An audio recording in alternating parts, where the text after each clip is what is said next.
오늘은 날주 본문 중에서 에스겔 20장을 가지고 말씀을 나누려고 합니다.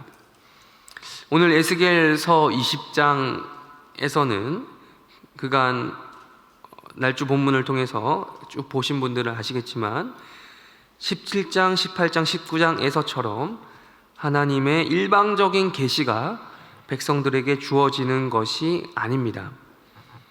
선지서라고 해서 무조건 다 천편일률적인 방식으로 계시가 똑같은 방식으로 주어지는 것은 아니기 때문입니다. 우리가 이번 주에 집중적으로 살펴보고 있는 이 에스겔서만 해도 매장 다양한 방식으로 계시가 주어지고 있습니다. 17장에서는 수수께끼와 비유의 방식으로, 18장에서는 속담의 방식으로, 어제 본문인 19장에서는 애가라는 방식으로 주어졌습니다. 그렇다면 오늘 20장에서는 어떤 또 새로운 방식으로 계시가 주어지는지 한번 확인해 보도록 하겠습니다. 우리 1절을 한번 읽도록 하겠습니다. 1절 읽으시겠습니다. 시작.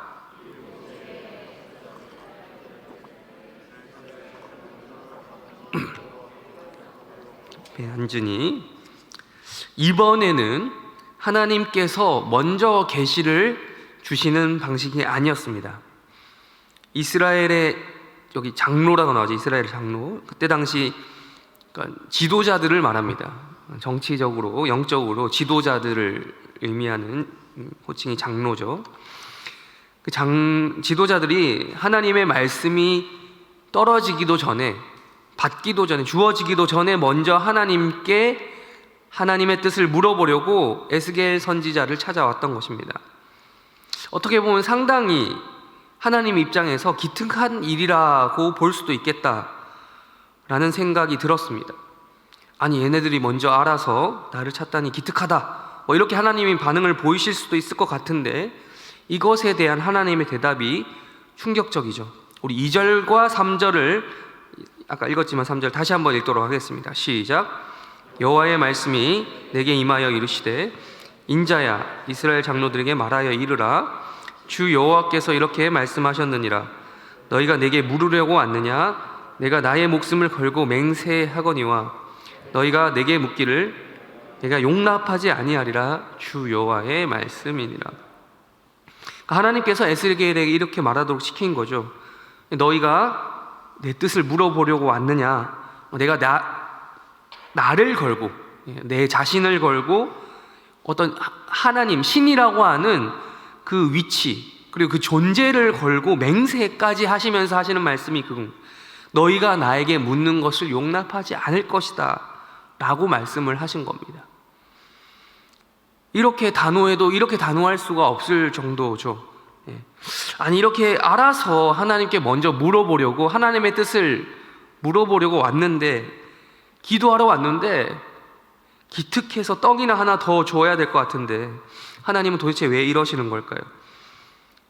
군대에 가면 만나게 되는 이렇게 여러 종류의 고참들, 선임들이 있지만 아무리 나쁜 선임이라고 해도 누구누구 상병님, 일병님 질문이 있습니다.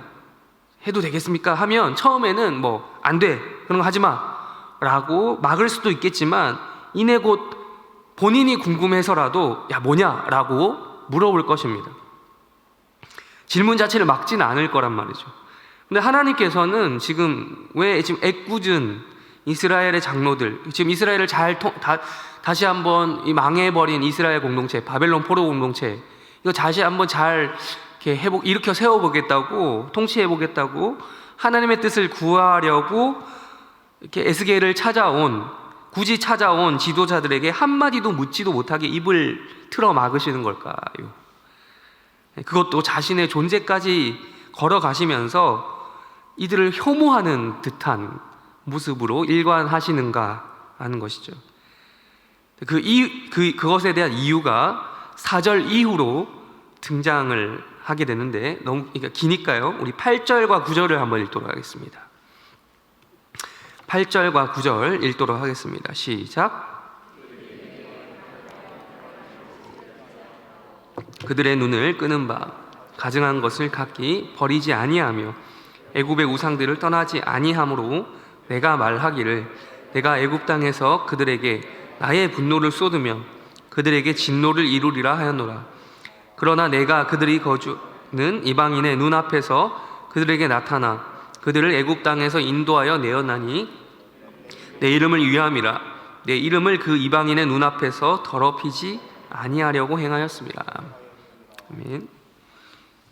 네, 그렇습니다. 그들의 조상부터 대대로 내려온 반역 때문에 그랬다라고 하나님께서 말씀하시는 것이죠. 앞서 4절 우리 읽지 않았지만 4절을 보시면 4절의 평가에 따르면 이들은 하나님의 보시기에 가증했습니다. 이스라엘은 옛날부터 한결같이 조상 대대로 가증했던 것이죠. 굳이 하나님을 찾아온 이스라엘의 장로들에게 묻기를 용납하시지 않은 것은 뭐 어떤 특별한 이유, 새로운 이유에 있지 않았습니다. 옛날 아주 먼 옛날 이 세상이 창조되기 전부터 이미 하나님께서는 오직 이스라엘 민족만을 수많은 민족들 중에서 이스라엘 민족만을 자신의 백성으로 택하셨습니다. 그리고 그들이 애굽에서 종살이 할 때에 극적으로 가장 극적인 방식으로 나타나셔서 하나님 자신을 여호와다라고 소개를 하시고 그들을 모세라는 지도자를 통해서 구원받게 하셨습니다. 그 사건을 가르쳐서 우리는 출애굽 사건이라고 하죠. 출애굽 사건 이후로 그냥 홍해 건너게 하고 땡 끝이었습니까? 아니죠. 계속해서 하나님께서는 지속적으로 그리고 충분히 자신의 영광을 이스라엘 백성들에게 나타내십니다. 또한 자신의 그 뜻과 그 의지를 율법이라고 하는 것에 담아서 계시해 주셨습니다. 하나님께서는 이렇게 이 이스라엘 백성들에게 잘 해주시면서 내 거신 조건이 있었으니 딱 하나였어요. 바로 너희들이 옛날부터 숭배하던 그런 우상들을 버리라는 것입니다. 애굽의 우상들을 버리라는 것이죠. 이제는 내가 너희에게 진짜 신으로 나타나 줬으니 더 이상 가짜 신인 우상들을 버리라는 거예요. 섬기지 말고 버리라는 거죠. 너희를 우상으로 스스로 더럽힐 이유가 더 이상 없다라는 것이죠. 요거 하나였습니다. 우상 숭배를 금하신 것에 대한 그 내용은 십계명에도 매우 노골적으로 잘 나오지 않습니까? 그런데 우리가 지금 읽은 8절과 9절에서 그 결과가 어떠했는지 잘 보여주는 것이죠. 애굽 때부터 시작된, 애굽에서 종살이 할 때부터 시작되었던 우상을 향한 숭배, 단순히 애굽 백성들에게 종살이 했던 것뿐만 아니라 우상에게도 종살이 하고 있었던, 이것을 끝끝내 버리지 않았던 것입니다. 그래서 하나님께서 지금 이 상황을 어떻게 평가하시냐면 내가 이것 때문에 소위 이렇게 이런 말로 표현하면 쪽팔린다라는 거예요. 하나님의 그 면이 안 선다라는 것이죠. 아니 기껏 그들을 다 구원시켜가지고 씻겨놓고 다 깨끗하게 만들어놨더니 또 다른 우상을 섬긴다고 지금 이렇게 하고 있는 것이. 이걸 보는 수많은 민족들이 어떻게 생각하겠냐라는 거예요. 이스라엘 때문에 하나님의 이름이 영광을 받는 것은 둘째치고 고사하고 이방 민족에게 지금 조롱을 받고 무시당하는 상황이 생겼다라는 것이죠. 하나님이 하나님답지 못하시는 상황인 거죠. 하나님의 면이 도저히 서지 않는 상황, 소위 쪽팔리는 상황이 생긴 거죠. 이런 경우는 하나님이 정말 성경 전체적으로 살펴보면 이런 상황을 하나님이 제일 싫어하십니다. 이런 식으로 10절부터 39절, 좀 20장이 길죠. 에스겔서 20장이 긴데 39절까지 이스라엘 백성들이 저지른 죄악의 그 역사에 대한 하나님의 평가서가 구구절절 이어지고 있습니다. 이스라엘이 하나님 말씀에 잘 순종하는 방식으로 하나님의 이름이 좀 드러나야 될 텐데 지금 기대했던 그 상황이 안 되니까 하나님께서는 이스라엘이 벌을 받는 방식으로라도 다른 민족들이 여호와의 이름을, 하나님의 이름을 여호와로 알게 된다라는 것이죠. 참 안타까운 상황입니다. 근데 이러한 상황 가운데 이런 와중에 북이스라엘이고 남유다고 할 거 없이 이스라엘 민족이 포함된 나라가 다 망했습니다. 그리고 수많은 사람들이 바벨론의 포로로 끌려갔어요. 그 상황 가운데 하나님의 뜻을 묻겠다고 지금 지도자들이 나온 겁니다. 하나님이 지금 묻는 것을 그래서 기뻐하지 않는 거예요. 그래서 기뻐하지 않는 거예요. 하나님이 이렇게 물어보시는 거죠. 야, 지금 니들이 몰라서 묻냐라는 거예요. 다 알면서 이때까지 내가 그렇게 역사 가운데 너희들에게 많이 나타나서 계시도 많이 주고 말씀도 많이 해주고 율법 가운데 내가 다 일일이 다 어떻게 해야 될지 적어놨는데, 적게 했는데 그걸 몰라서 묻냐라는 거예요. 이제는 좀 제발 그만 묻고 알아서 하라는 거예요. 할 말 다 했다라는 것이죠. 이제는 좀 제발 물을 단계가 아니라 이제 해야 될 단계다라는 거죠. 애굽의 정신, 그 애굽 시절부터 너희를 사로잡고 있던 우상 숭배 버리면 된다라는 거예요. 더 이상 그렇게 하나님의 이름을 그런 식으로 모든 민족들에게는 제발 그런 방식으로는 알리지 않았으면 좋겠다. 나쁜 방식으로. 누가 보면 진짜 자기를 믿는 인간들을 잡아다 죽이고 멸망시키는 이런 나쁜 신인 줄로 오해를 사게 할 정도라는 것이죠. 그러니까 하나님 입장에서는 참 이게 이스라엘 백성들 그들을 구원해 주었는데 그들이 이런 식으로 하니 그들 때문에 하나님의 체면이 안 선다는 것이죠. 온 우주의 하나님이 고작 이런 한 백성 때문에 심각한 오해를 받고 있다라는 것이 하나님의 입장인 것입니다. 말씀을 정리해 가도록 하겠습니다. 요즘 다들 기도 생활이 어떤지 갑자기 여쭙도록 하겠습니다. 기도가 여러분 잘 응답되고 계십니까?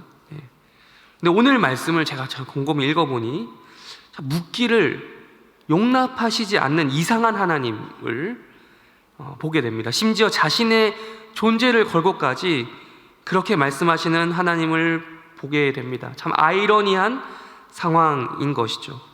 묻지 말라는 거예요. 바꿔 말하면 기도하지 말라라고 말씀하시는 하나님, 이런 하나님에 대해서 우리는 어떻게 이해하고 받아들여야 할까요? 우리는 하나님께 자주 묻습니다.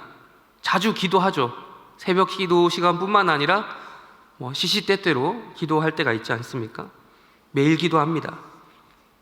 그런데 하나님께서는 오늘 우리 보고 지금 이 말씀 가운데서 근본적으로 기도하지 말라, 기도하는 게 중요한 게 아니야 라는 말씀을 하신 게 아닙니다. 바울도 쉬지 말고 기도하라 라는 그런 당위적인 우리의 태도, 임무를 우리 성도들에게 주지 않았습니까? 그런데 지금 이 말씀은 기도하지 말라는 소리가 아니고 이미 지금 답이 다 정해져 있는 상황 속에서 하나님의 뜻이 다 결정되어 있는 부분에서 계시가 이미 충분히 주어져 있는 상황 속에서 그러한 부분에서 더 이상 제발 묻지 말라는 거예요. 물어보지 않아도 이미 답이 다 나와 있는데, 그러니까 정답에 이르기 위한 과정이 어떤 건지 다 나와 있는데 자꾸 그걸 하기 싫으니까 하나님 또 다른 거 없습니까? 하나님 이거 아닌 것 같은데요? 하면서 또 다른 대안을 위해 묻지를 말라는 것입니다. 하나님은 이미 계속 과거부터 우리에게 충분히 말씀하셨던 거죠. 이처럼 우리는 하나님을 일종의 협박하는 그런 기도를 해서는 안 되겠습니다. 마치 멱살을 잡고 당연한 거 내놓으라는 식의 기도 있죠. 하나님 이거 진짜 맞습니까? 예전에 그렇게 말씀하셨던 거 변경 가능합니까? 제가 하나님 마음 바뀔 때까지 기도해 보겠습니다. 또 물어보겠습니다. 하는 거죠. 그러나 하나님은 요지부동이실 때가 많습니다. 우리보다 하나님이 더 센 분이다, 강성인 것을 잊으면 안 돼요. 그러니 우리는 하나님의 하나님됨을 이렇게 무시하는 것, 그분의 신격, 신되심을 무시하는 기도를 해서는 안 될 것입니다. 그런데 그걸 잊어버리고 자꾸 답이 다 정해져 있는 것을 물어보니까 하나님이 응답하시지 않겠다라고 하는 거예요. 그러니까 제발 이제는 더 이상 물을 단계가 아니라 기도하지 말라는 소리가 아니고요. 당연한 것을 묻기 전에 계시한 바대로 순종하는 것이 중요하다라는 것입니다. 우리 42절부터 44절까지 읽도록 하겠습니다. 42절부터 44절까지 읽도록 하겠습니다. 시작.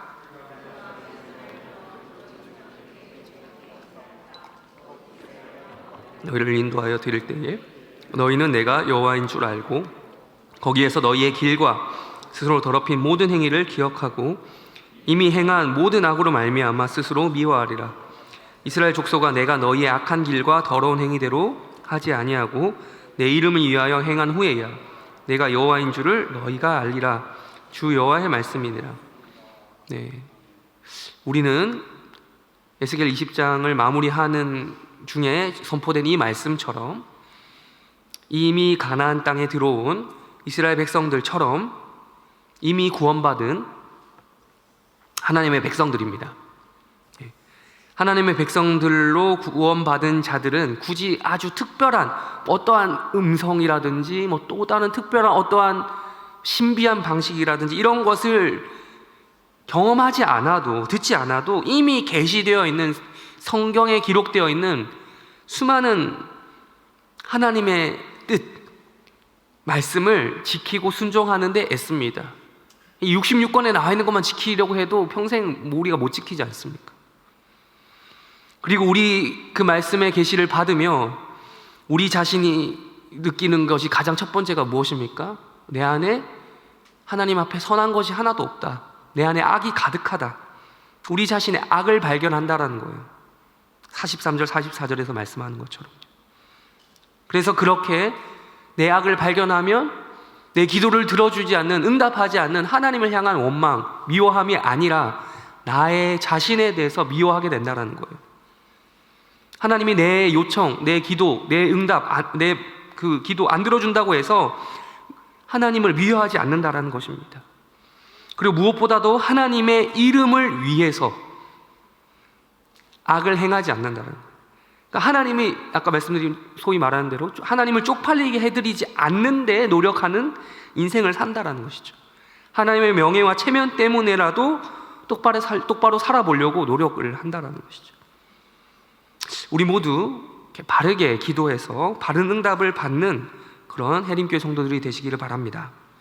우리 마지막으로 오늘 설교와 일맥상통하는 또 다른 날주 본문 시편 66편 18절에서 20절만 읽고 마치도록 하겠습니다.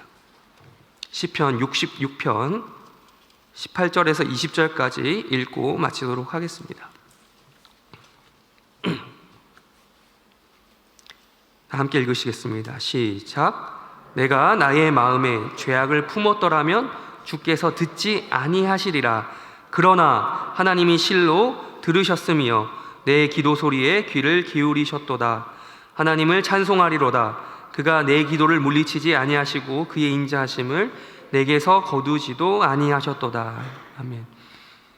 이렇게 이 시편 66편의 기자처럼, 저자가 말씀한 것처럼 하나님께서 우리의 기도를 들으시고 우리의 기도 소리에 귀를 기울이시고 그것을 우리도 알기에 하나님을 찬송하고 하나님의 인자하심을 경험하는 오늘 새벽 기도 시간이 되기를 바랍니다.